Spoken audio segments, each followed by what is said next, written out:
Hello friends, welcome to Python RPA Automation series blog. In my last video, I've shown you a light video about how to download LLMA2 large language models and how you can access these models in your Linux VMs, on-premise or over the clouds. I've also worked on a similar video about using ChatGPT API. In today's video, I'm going to demo how to install it on Windows and few use cases I've been working on. So let's head out to my GitHub RPA repository. So under this RPA automation GitHub repository, you'll find link to my use cases notebook here. Now inside this notebook, I'm going to demo how to install it on Windows and few other use cases I've been working on.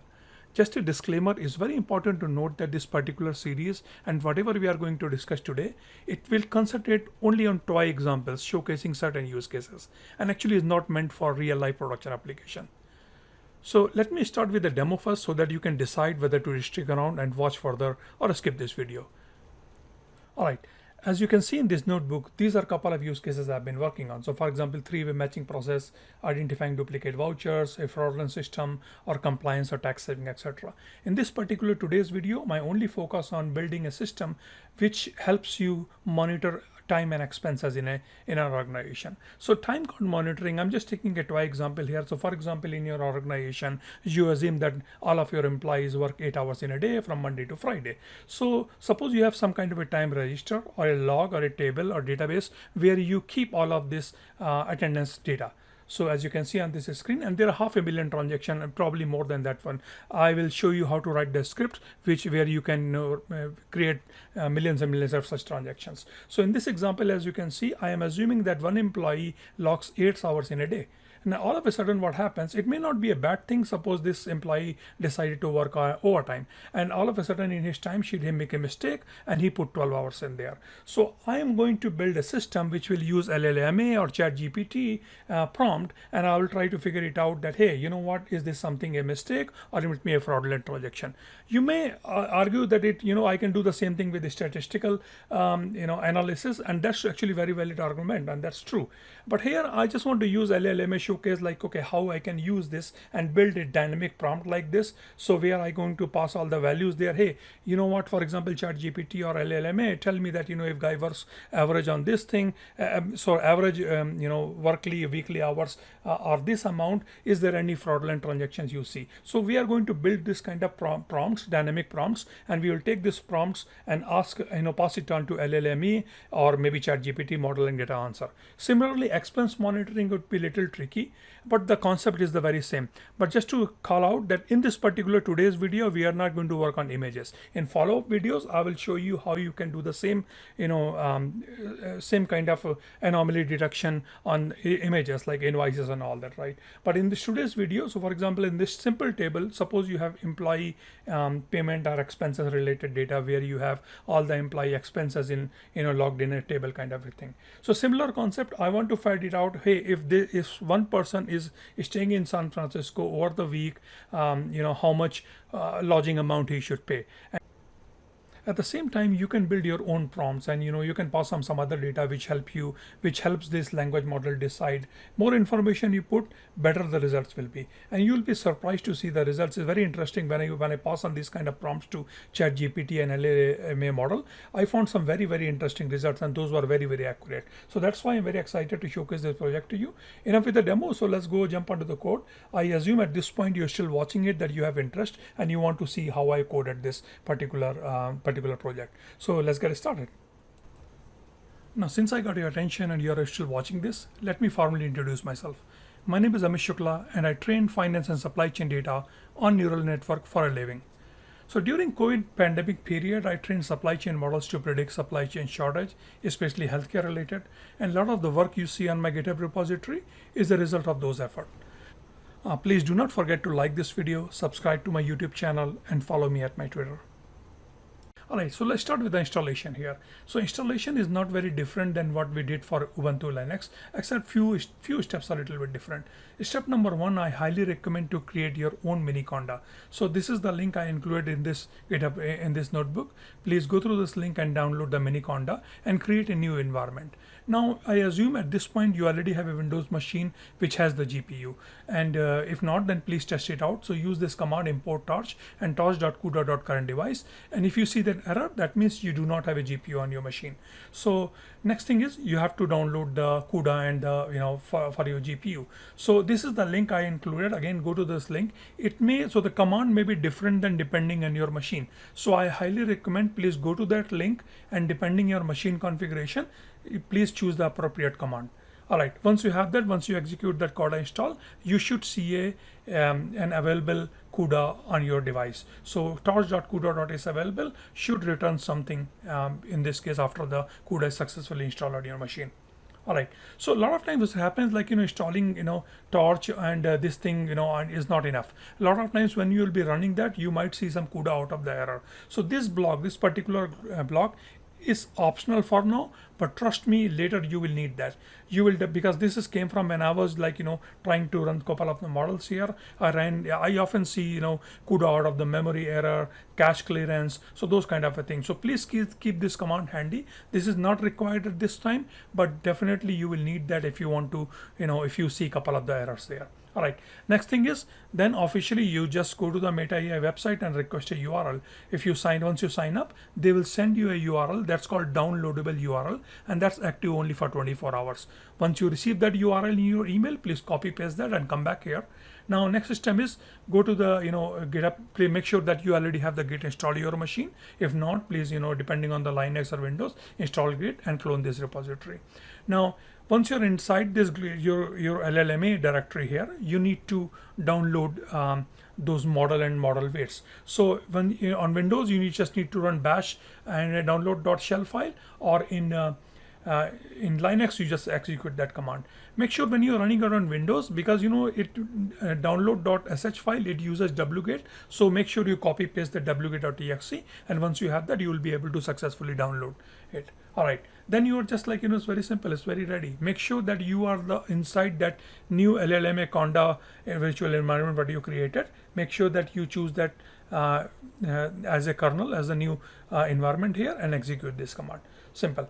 Next thing is, if you're on Windows, one tiny little change you have to make, because Windows doesn't understand NCCL. So you have to go to generate.py file here. So you will find it under LLMA directory here, and go to the line number 62. And there you just need to change one line here where it says initiate process group equals to NCCL. Actually it was earlier saying NCCL, now it is saying glue. So on Windows environment, you just make sure that you from NCCL you change it to glue. Okay, next thing is, again you come back to this root of the directory and just do pip install. All right, so what it will do, it will install all the required dependency for this particular package here. And last but not the least, there are 2 sample files provided by LLMA. These sample files are nothing, they include the prompts here. So here, they have included some kind of a dummy text here. Please make sure and come back to change this value. And these are the prompts, and later on I'll show you how you can manipulate these prompts. And basically I will be using these 2 files to for the prediction. Okay, and this is the command you use to run these 2 particular files, one file at a time. So as you can see, torch run, and you provide pass it couple of the parameters here like batch size, token size, model weight, and then you do that. All right, let's jump onto the time card monitoring. Here I'm using Polar's data frame library. You can also use Pandas, but Polar's, because it's very useful library, especially when you are working for big data set. Again, Pandas were equally good, but here, because I will be using, I'll be working on billions and billions of projection, I prefer Polar's. Is the one of the fastest library here. So simply, this is the data frame. Again, we are creating dummy test data here. So let's go, create some dummy test data. I'm going to import the datetime module and import Polar's SPL. In datetime module, you will see, because there is a date column there as of date. So let's go create DF time card. Let me say fake data frame time card. And inside that polar.data frame, I'm going to create the first field, which is as of date. So that's why I included the date time function here. So let's give it a pl dot say date range, And let's say, I want to create just one day. So let's say start date, end date, and interval. So date, time, and let's say 2022 1/1, and say 2023 7/20. There will be too many dates, so you just say one day. So I'm going to, because I interval equals to 1, so time delta equals to days equals to 1. So I want to create one day. And all right, so next thing is I want to create couple of other columns here, employee ID. And this time I'm just going to statically pass just the employee ID. Let's give it a 1001, suppose is my employee ID here. I'll say 1000, and then I'm going to create 5 extra fields. These are the fields where I'm going to keep track of number of hours, number of timesheet hours per day. All right, so Monday to Friday, 8 hours per day. So if I execute this, as you will see, they will create one data frame with one row. Now what I want to do, actually I want more data. So I'm going to create a range. So let's go iterate over that employee ID. So for example, I want to create the similar data frame for 1000 employees. So again, you can have 10,000 and 20,000. Actually, I created a 1 billion transaction. So for I in range from 1001 to 2001, and I'm going to, repeat that thing. And here I'm just going to say copy over everything else, but instead of employee ID equals to 1000, I'm just going to say I. Paste it. Very simply, what it's going to do is going to create a temporary time card data frame. Now what I want to do at the last, I just want to append that, and the way you do the append or insert in the in Polar's data frame is using concat function here. So say very simply concat, and you have to say how. How means how do you want to concat it? Vertically, of course. So that means it will add the rows one after another. All right. Once you execute this, it's going to take few seconds. So as you can see, I have created a lot of data records here. So if I say let's go shape, shape is an attribute. All right. So you will see I have created more than 500,000 or maybe million. See, I've created approximately more than 500,000 transactions there. Again, depending on your data requirements, please make sure as long as if you have computer memory available, please make it a million or billion transaction. All right, next thing what we want to do, we want to create some high level statistics. So remember in the prompt we want to pass it out the average. So how do we collect the average? How do we collect the minimum or maximum value by an employee? So simply what we are going to do, we are going to take the entire data set, the time card data set, and we are going to say group it by and say, okay, on an average, so per week how much how many hours one employee logs. Very simply, I would have added the 5 columns. So say, and then I also want to create the minimum, maximum, and total hours. So I'm only interested in those Monday to Friday day columns here. Everything else I am not interested.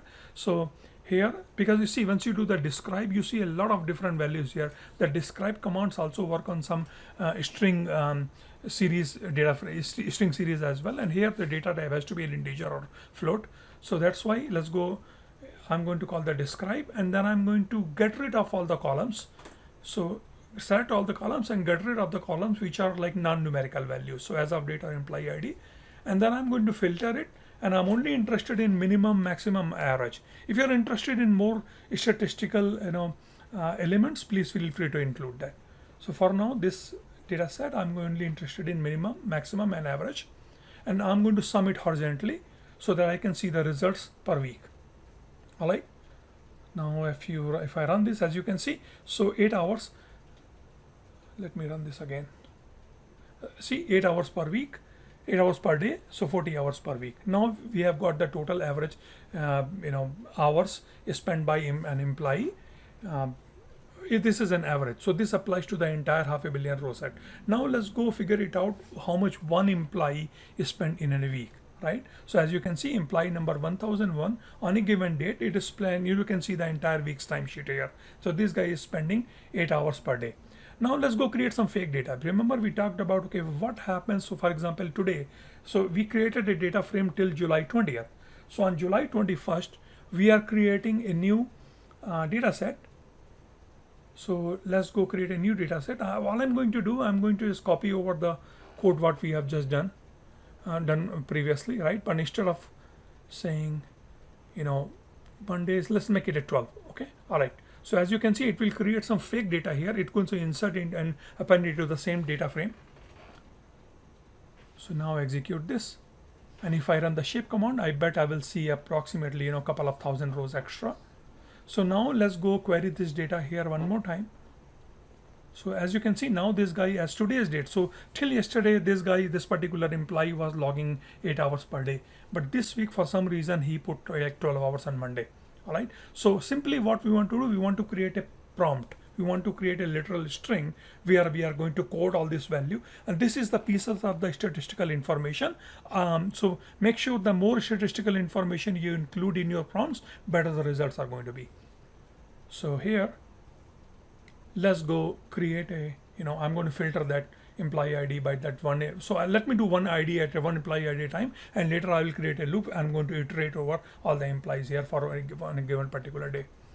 So here, let's go create that out. Now let's build the prompt. So prompt is going to look like, and a lot of statistical, so for example, states will be there, strings will be there saying respond. So I'm going to say, so when you query ChatGPT or LLMA, most of the time they respond in big sentences. So I want to say respond in one word. Just tell me yes or no. And later, if I say yes, that means there's something wrong with that. Then you'd explain it. So that's why I'm saying respond in one word. That average employee working hours are. And there I'm just copying over. So if you remember, like just a couple of minutes ago, what I did, I created a I did a describe on the entire data set. So let me go over there again. No. All right. So here the entire time card statistics, and if you remember that, I said, okay, what is the total average? What is the average for the entire data set? How much an employee on an average spends per week? So that was 40 hours. So that's where that number came from. And then I'm going to say this particular date. So that's how I'm building that prompt. So on an average, I'm saying, hey, respond in a one day. On an average, an employee workings spend 40 hours per week. But this week, this particular employee spent so and so hour. See, and here I'm just taking that particular employees and building a prompt here. So let's go test out that prompt, and that's what your prompt is going to look like. All right. So this is how you build the prompt.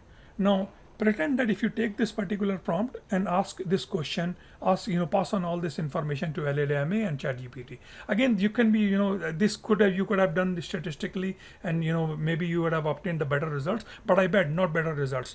I will show it to you that if you what you are doing statistically and what you are just asking logically, the results are, I'm like amazed by the by the results I'm seeing from the LLMA and ChatGPT.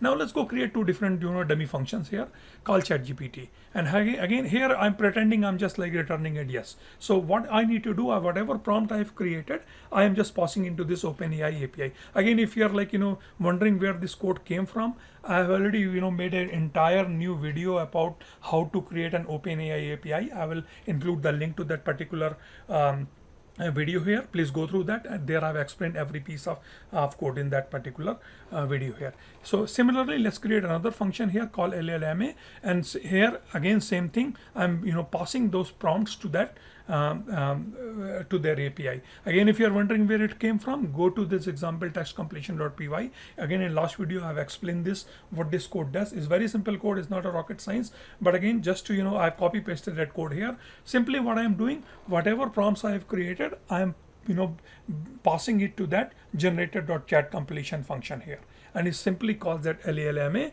API and LLMA and returns the results. All right. So again, if you're wondering, so now simply what we need to do, we need to iterate over. Remember, I'm doing it for one employee, so I just need to simply create a for one particular day. So for example, and today I'm checking everybody's timesheet, right? So in today's timesheet, let's check it for 3 employees only. And here simply for one employee at a time, I'm going to call that function here. So I'm saying call LLMA, pass that prompt, a result equals to Yash, and so you print it down. So on a daily basis, simply on a one click of a button, daily basis, all you're doing, you're checking all of your employees' timesheet. It's pretty amazing, I saw it in action, like it took me a couple of hours, but for 1,000 employees, you are checking everybody's timesheet on a daily basis without with a click of button. Okay, and it shows you, hey, your employee number has this has discrepancy, this has yes or no. So for example, here I'm only interested in tell me yes or no. So let me just show an example here using ChatGPT. They have a web-based interface, so you should be able to see that. All right, so respond in one word if this has a problem or not. Okay, see that, and it says yes. Now let me change the data and show the same thing to you. So here I'm just going to pass it on the correct numbers here. I'm not going to change the average, but I'm saying, hey, I worked 8 hours, and my total charge 40 hours. 40.